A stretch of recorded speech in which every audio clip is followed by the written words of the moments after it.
नमस्कार, जय हिंद, वंदे मातरम। दोस्तों, गुड इवनिंग प्यारे बच्चों। आप सभी का बहुत बहुत स्वागत है हिंदी व्याकरण के क्लास में। हिंदी व्याकरण के क्लास में आप लोग संज्ञा पढ़ रहे हैं और संज्ञा पे मैं एक वीडियो बना चुका हूं। उसमें संज्ञा और संज्ञा का वर्गीकरण और संज्ञा की पहचान, कार्य सब बता चुका हूं। जो भाई बहन और जो बच्चे नहीं देखे हैं वो मेरे इस चैनल को सब्सक्राइब करके देख सकते हैं। तो बच्चों, मैं आप लोगों को संज्ञा पढ़ा रहा हूं और अगर आप वीडियो देख रहे हैं तो लाइक कमेंट शेयर जरूर कीजिए। अगर आपके लाइक नहीं वीडियो है तो शेयर कर दें। जो बच्चे पढ़ने लिखने वाले हैं उनको देखने का मौका मिले, समझने का मौका मिले। अगर आपके समझ नहीं आ रहा है तो आपसे निवेदन है कि आप शेयर जरूर कर दें। तो आइए मैं आपको संज्ञा बताता हूं। तो पिछले वीडियो में मैं आपको संज्ञा के प्रकार और संज्ञा का वर्गीकरण, पहचान, कार्य सब बता चुका। अब जो परंपरागत ढंग से पढ़ाया जाता है अब उसको मैं आपको बताने वाला हूं, समझाने वाला हूं। बहुत आपको नॉर्मली बहुत ही साधारण दिमाग से आपको समझना है। बहुत इसमें प्रेशर देके समझना नहीं है। बहुत बड़ा पहाड़ नहीं है कि कोई अगर संज्ञा पूछे तो बता सके, मुंह ऐसे करके न देखें कि क्या होता है, किसका नाम है, संज्ञा क्या है। ठीक है, तो अब हम आपको बताते हैं संज्ञा के भेद बताते हैं। तो आइए आप समझ लीजिए फटाफट। संज्ञा के भेद, संज्ञा के भेद हिंदी व्याकरण में संज्ञा के 3 ही भेद होते हैं और इंग्लिश ग्रामर में 5 होते हैं। तो उस प्रकार से देखा जाए तो कुछ विद्वानों ने भी इसमें हिंदी व्याकरण में 5 भेद मान लिया है, लेकिन हिंदी व्याकरण में 3 ही भेद है। व्यक्तिवाचक संज्ञा, जातिवाचक संज्ञा और भाववाचक संज्ञा। समझते हैं इसको। संज्ञा के भेद, तो संज्ञा के कितने भेद होते हैं हिंदी व्याकरण में? 3 भेद होते हैं। व्यक्तिवाचक संज्ञा, जातिवाचक संज्ञा और भाववाचक संज्ञा। ये आपका जो 2 भेद और बना दिया गया है वो जातिवाचक संज्ञा से ही लिया गया है। तो इसमें से 2 भेद आपका और है, समूहवाचक संज्ञा और द्रव्यवाचक संज्ञा। द्रव्यवाचक संज्ञा को ही पदार्थवाचक संज्ञा कहते हैं और समूहवाचक संज्ञा को ही समुदायवाचक संज्ञा कहते हैं। अब इसमें 2 आप और मत जोड़ दीजिएगा कि ये तो 5 तो है, ये 2 और कहीं मिल जाए समुदायवाचक और पदार्थवाचक, तो आप समझ लीजिए कि आप कहेंगे तब तो 7 संज्ञा होगी। तो बच्चों, ये समूहवाचक ही समुदायवाचक है और द्रव्यवाचक ही पदार्थवाचक है। ठीक है, इतना तो समझ में आ ही गया होगा। द्रववाचक नहीं, द्रव्य। एक द्रव होता है, एक द्रव्य होता है। द्रव मतलब होता है पानी और द्रव्य मतलब होता है क्या? पदार्थ।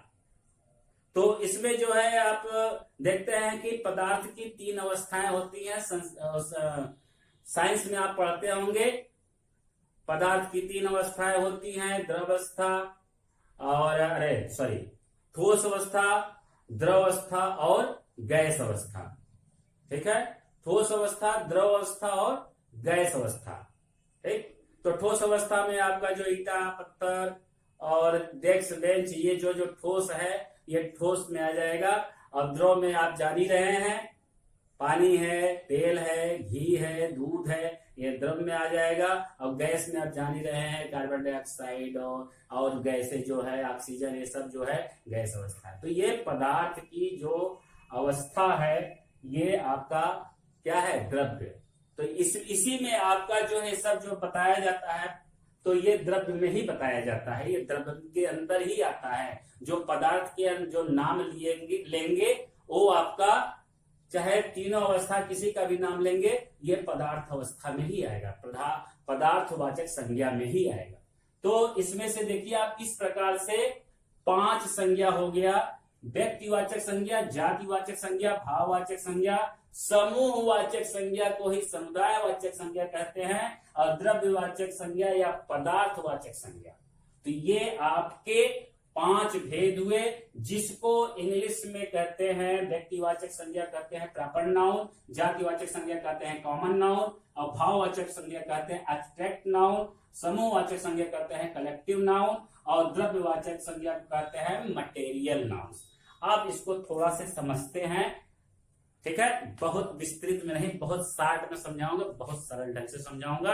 आप सिर्फ ध्यान से देखिए, अब वीडियो को लास्ट तक देखिए। आपको संज्ञा न समझ में आए तो कमेंट करके जरूर बताइएगा कि संज्ञा हमारे समझ में नहीं आया, लेकिन वीडियो जरूर देखिएगा। ये नहीं कि 1 मिनट देख लिए और कहे संज्ञा हमारे समझ में नहीं आया। वीडियो आप लास्ट तक देखिए और संज्ञा आपको समझ में आ जाएगा।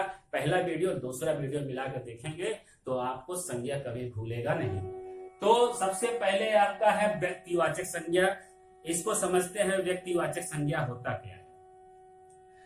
जिस संज्ञा के शब्द से विशेष व्यक्ति, तो संज्ञा की परिभाषा हम बताए थे, किसी व्यक्ति, वस्तु, स्थान, भाव आदि के नाम को संज्ञा कहते हैं। लेकिन बच्चों यहां पर एक चीज और जोड़ देंगे, विशेष, तो वही हो जाएगा आपका व्यक्तिवाचक संज्ञा की परिभाषा। अगर सेम वैसे लिखेंगे, किसी व्यक्ति, वस्तु, स्थान या भाव आदि के नाम को संज्ञा कहते हैं, अगर उसी में सबसे पहले किसी व्यक्ति, वस्तु, स्थान के पहले विशेष लगा देंगे तो ये आपका व्यक्तिवाचक संज्ञा हो जाएगा। तो किसी संज्ञा शब्द के या किसी नाम संज्ञा नाम, तो किसी संज्ञा शब्द के विशेष व्यक्ति, वस्तु, स्थान या, ठीक है, किसी विशेष व्यक्ति का नाम हो, किसी विशेष स्थान का नाम हो और किसी विशेष वस्तु का नाम हो, वो आपका व्यक्तिवाचक संज्ञा में आएगा, ठीक है। अब दूसरा है जातिवाचक संज्ञा, जिसको कहते हैं कॉमन नाउन, ठीक है। तो इसमें व्यक्ति, प्राणी, वस्तु, स्थान, तो इसकी परिभाषा क्या कहेंगे, जिस संज्ञा शब्द से किसी व्यक्ति, प्राणी, वस्तु, स्थान की पूरी जाति का बोध होता है, उसे हम जातिवाचक संज्ञा कहते हैं। नहीं समझ में आए तो फिर से सुन लीजिए। जिस संज्ञा शब्द से किसी व्यक्ति, अब यहां विशेष नहीं लगाएंगे, जिस संज्ञा शब्द से किसी व्यक्ति, प्राणी, वस्तु, स्थान की पूरी जाति का बोध होता है, ज्ञान होता है, बोध मतलब ज्ञान होता है, जानकारी प्राप्त होता है, उसे हम क्या कहते हैं, जातिवाचक संज्ञा अर्थात कॉमन नाउन। और तीसरा आपका क्या है, भाववाचक संज्ञा। भाव से आप पकड़ लेंगे क्या है भाव।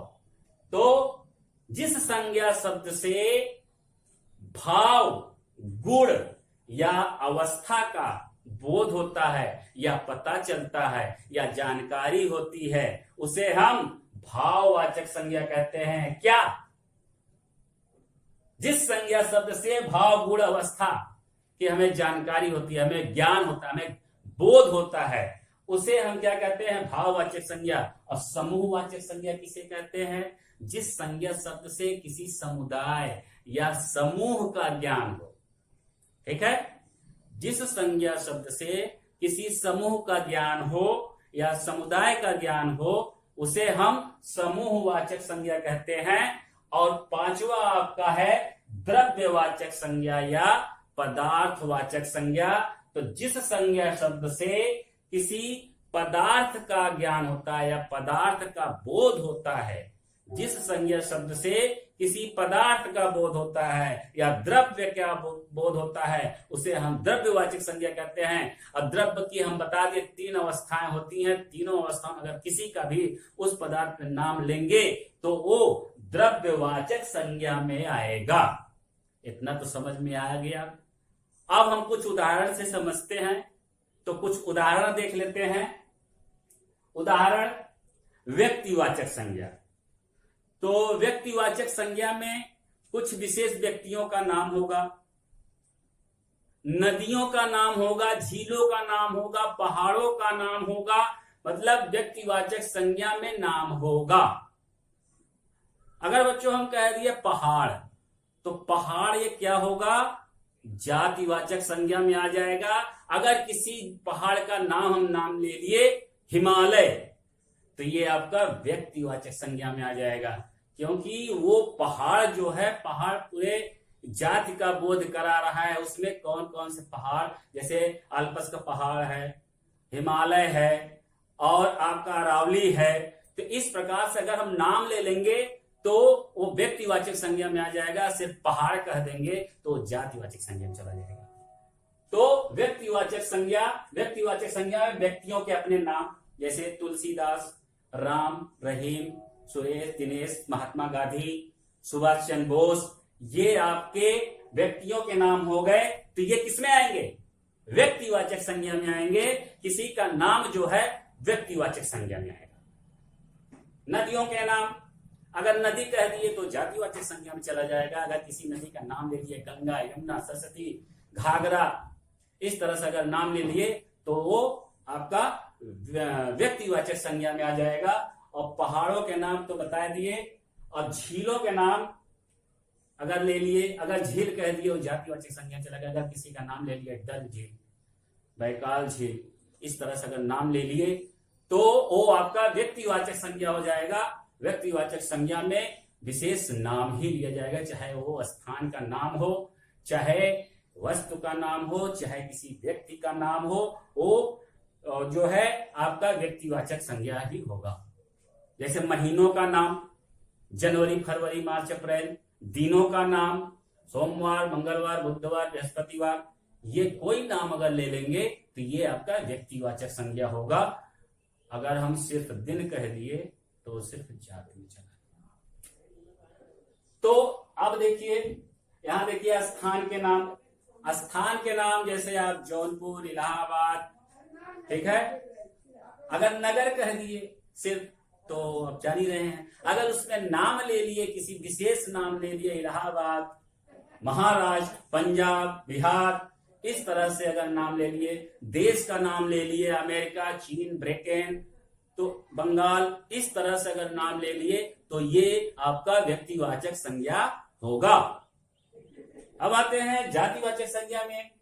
जातिवाचक संज्ञा क्या कहता है कि किसी व्यक्ति, प्राणी, वस्तु, स्थान की जाति, पूरी जाति का वो, जैसे गाय है, अभी बताया आपको, नदी जो है जातिवाचक संज्ञा हो जाएगा। अगर नदी का नाम ले लिए कोई, गंगा, यमुना, सरस्वती, ये आपका व्यक्तिवाचक संज्ञा हो जाएगा। और पहाड़ में जैसे आप हिमालय का नाम ले लेंगे तो व्यक्तिवाचक, जातिवाचक, कुछ देख रहे हैं, कुछ टैली कर रहा है। अगर उसका नाम ले लिया, विशेष नाम, ठीक है, तो उसमें जो है आपका जाति और व्यक्तिवाचक हो जाएगा।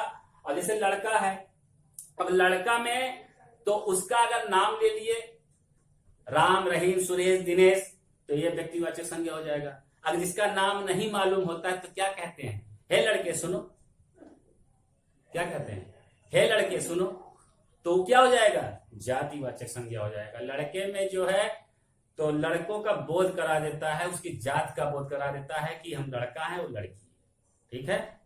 जाति का बोध कर किस जात के हैं। अब उस जात में आपका नाम क्या है, अगर नाम ले लिए व्यक्तिवाचक संज्ञा, समझ में आ रहा होगा।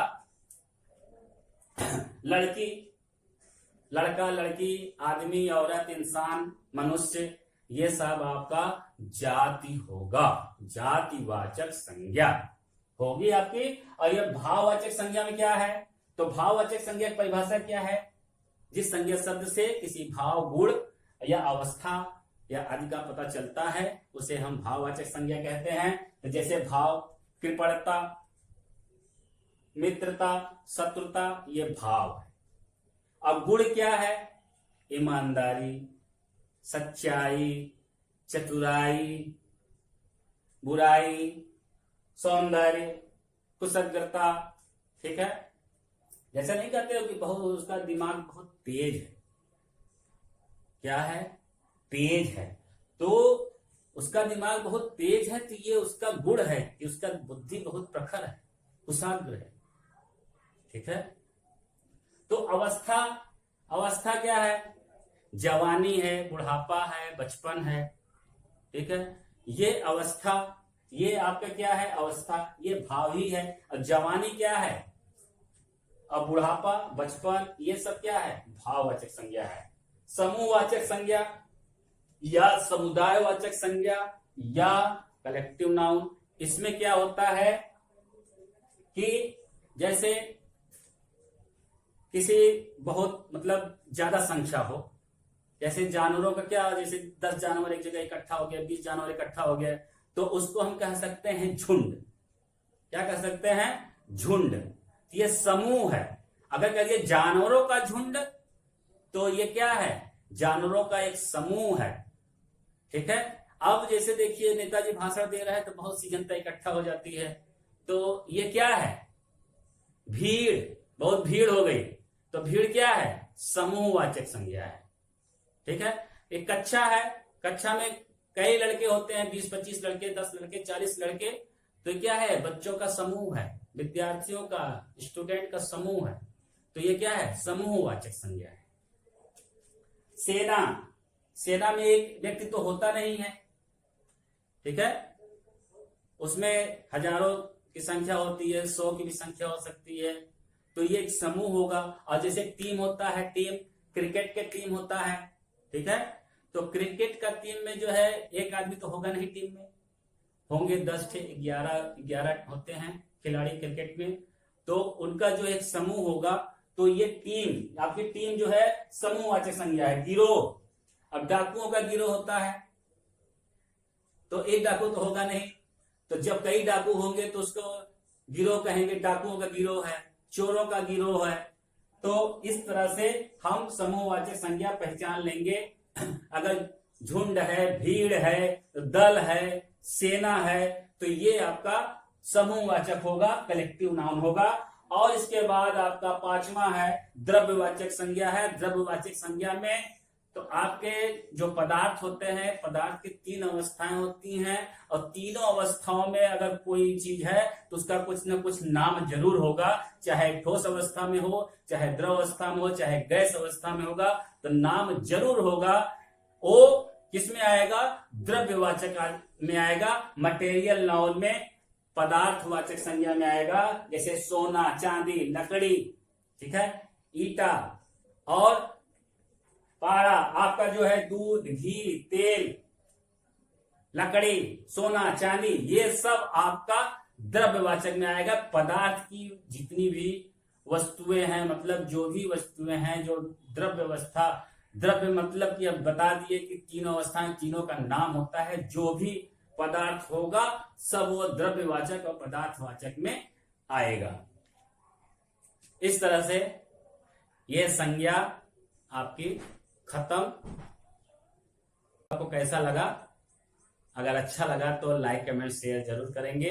और भाई मेरे शेयर जरूर कर दिया कीजिए, कम से कम दूसरे बच्चों तक पहुंच जाए। तब तक के लिए जय हिंद।